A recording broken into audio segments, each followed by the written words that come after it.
Sok ikut campur urusan Papua Barat. Batalion di Papua Nugini ngajak perang dengan militer Indonesia.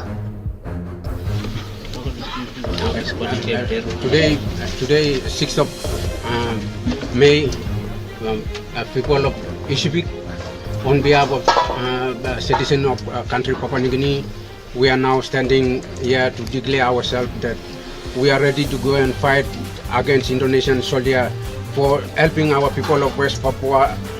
Our people of West Papua suffering for a long time, and our government does not have an initiative to support our people of West Papua. Therefore, we the people of Pacific, we are ready to go and support to Indonesian government as called them. They are terrorists, but they are not the terrorists. They are fighting for their land as a citizen of West Papua. They are original landowner. They are fighting for their land. Indonesian, you are the thief. You are stepping in and trying to stealing their resources, and you are trying to kill them and make all kinds of things. Therefore, right now I'm here to stand and support and declare that my group, on behalf, we are standing to fight against Indonesian soldier. Thank you. Sebuah batalion yang terdiri dari relawan asal Provinsi Sepik, Papua Nugini, telah mengumumkan akan bergabung dengan separatis Papua Barat. Mereka menyatakan siap berperang melawan tentara Indonesia untuk memerdekakan wilayah tersebut. Ini adalah pertama kalinya orang-orang dari Papua Nugini ikut campur urusan dalam negeri Indonesia di Papua Barat. Atas nama warga Papua Nugini, kami sekarang berdiri di sini untuk menyatakan diri bahwa kami siap untuk pergi dan berperang melawan tentara Indonesia karena membantu rakyat kami di Papua Barat, kata juru bicara Batalion Sepik dalam video pengumuman mereka. Pengumuman itu telah dipublikasikan Tidningen Global, majalah yang berbasis di Swedia pada tanggal 6 Mei 2021. Pada akhir April, pemerintah Indonesia yang dipimpin oleh Presiden Joko Widodo secara resmi menyatakan bahwa kelompok kriminal bersenjata KKB di Papua Barat sebagai organisasi teroris. Keputusan pemberian label teroris itu diambil setelah Kepala BIN Daerah Papua, Brigadir Jenderal TNI Igusti Putudani Karyanugraha, gugur ditembak oleh KKB Papua Barat. Selain itu, pemerintah Indonesia juga mengerahkan banyak tentara ke wilayah tersebut. Perkembangan situasi itu mendorong kelompok relawan dari Papua Nugini ikut campur. Pemerintah kami tidak memiliki inisiatif untuk mendukung rakyat kami di Papua Barat. Oleh karena itu, kami masyarakat Sepik siap untuk pergi dan mendukung, kata juru bicara Batalion Sepik yang tidak menyebutkan namanya. Pengumuman tentang relawan Papua Nugini yang bergabung dalam konflik bersenjata untuk kemerdekaan Papua Barat akan mempertaruhkan hubungan diplomatik antara Papua Nugini dengan Indonesia. Kedua negara selama ini berhubungan baik dan Papua Nugini selama ini menghormati kedaulatan Indonesia atas Papua Barat. Pemerintah Indonesia menyebut mereka OPM atau KKB sebagai teroris, tapi mereka bukan teroris, mereka berjuang untuk tanah mereka. Indonesia, Anda pencurinya, imbuh juru bicara Batalion Sepik tersebut. Masuknya Batalion Sepik ke dalam konflik bersenjata di Papua Barat sekarang memaksa pemerintah pusat di Port Moresby Bay untuk mengambil sikap politik. Benny Wenda, pentolan dari separatis Papua Barat yang dideklarasikan oleh kelompoknya sebagai presiden sementara Papua Barat, mengatakan Papua Barat belum terlalu dekat dengan perang total sejak tahun 1970-an. Tingkat operasi militer yang kita lihat sekarang adalah kembali ke era Soeharto di tahun 1970-an, ungkapnya kepada majalah Tidningen Global. Pentolan separatis Papua Barat, Benny Wenda, dan komplotannya telah mengumumkan pembentukan kabinet sebagai bagian dari pemerintahan sementara. Tujuannya untuk melemahkan kekuasaan Indonesia atas wilayah Papua Barat.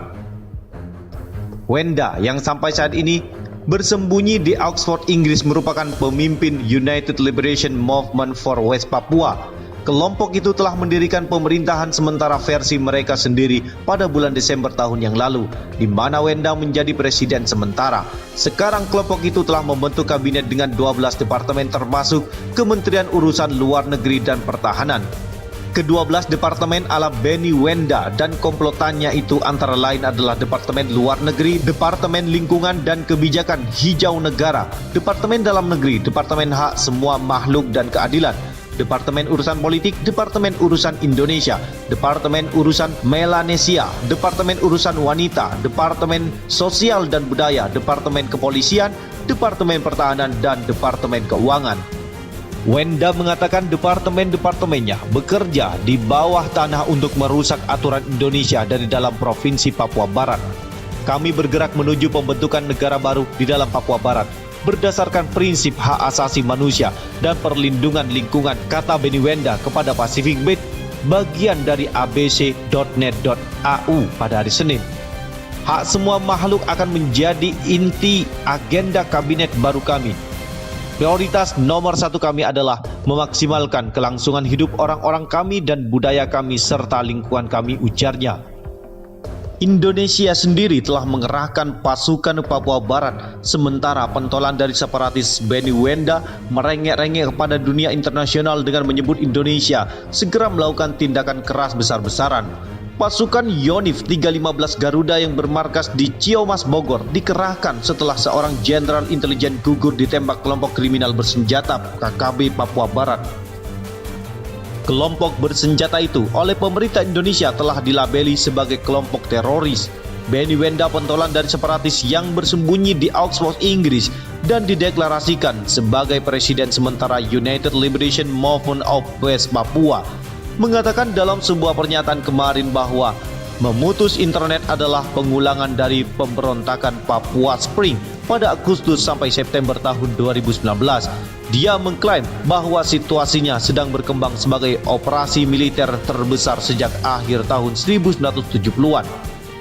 Saya mengeluarkan peringatan mendesak ini kepada dunia. Operasi militer besar-besaran Indonesia, beberapa yang telah terbesar dalam beberapa tahun, akan segera terjadi di Papua Barat, kata Wenda. Internet sedang diputus, ratusan pasukan lagi dikerahkan, dan kami menerima laporan bahwa warga sipil di Papua Barat melarikan diri dari desa mereka ke Kabupaten Intan Jaya, Puncak Jaya, dan Duga, ujarnya seperti dikutip dari ASEAN Pacific Report. Presiden Indonesia Joko Widodo memerintahkan Panglima TNI dan Kepala Polri untuk mengejar dan menangkap seluruh anggota KKB Papua Barat. Perintah tindakan keras ini dikeluarkan setelah Kepala Badan Intelijen Negara Kabin Daerah Papua Brigadir Jenderal I Gusti Putu Dani Karyanugraha gugur ditembak oleh kelompok separatis bersenjata. Ketua Majelis Permusyawaratan Rakyat MPR Bambang Susetyo mengatakan akan membahas masalah HAM nanti setelah menumpas KKB Papua Barat. Sekitar 400 tentara pasukan setan telah dikerahkan ke Kabupaten Duga. Laporan terbaru mengatakan lebih dari 21.000 tentara Indonesia telah dikerahkan ke wilayah Papua Barat dalam 3 tahun terakhir. Benny Wenda resah dengan tindakan tegas militer Indonesia. Detasmen Jala Mengkara, Denjaka, pasukan elit TNI Angkatan Laut sedang dikerahkan. Saya sendiri menyaksikan akibat dari operasi militer ini ketika saya masih kecil. Melihat desa saya dibom dan keluarga saya terbunuh, ungkapnya. Pentolan separatis ini menolak label teroris untuk KKB Papua Barat. Mereka yang di Papua Barat mengangkat senjata bukanlah teroris. Mereka tidak terhubung dengan ideologi agama atau jaringan pendanaan internasional, kata Wenda. Mereka hanya mempertahankan tanah mereka dari penjajahan ilegal. Mereka memiliki sedikit pengetahuan tentang dunia luar. Mereka bertempur tanpa alas kaki untuk membela rakyat mereka dari militer modern. Mungkin beberapa ratus dari mereka menghadapi pasukan yang terdiri lebih dari 20.000 tentara termasuk Densus 88 yang dilatih cara membunuh rakyat saya selama bertahun-tahun oleh Barat, imbuhnya. Baru-baru ini KKB yang juga dikenal dengan Tentara Pembebasan Nasional Papua Barat TPNPB, Organisasi Papua Merdeka UPM, membakar bangunan SD Impres Mayuberi, 2 unit rumah dinas guru dan puskesmas lama Ilaga Utara di Kampung Mayuberi, Distrik Ilaga Utara.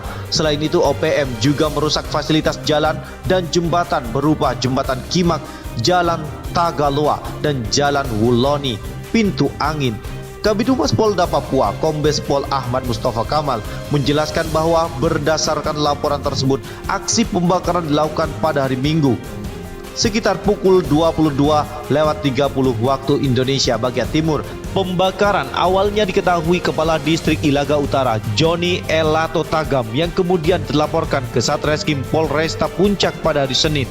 Dalam laporannya, dia menyatakan melihat asap hitam tebal di Kampung Mayuberi. Saat itu, Joni Elato Tagam sedang berada di Kampung Uloni, Distrik Ilaga Kabupaten, sekitar pukul 23 waktu Indonesia bagian timur, kata Kabid Humas dalam pernyataan tertulis yang diterima sindonews.com.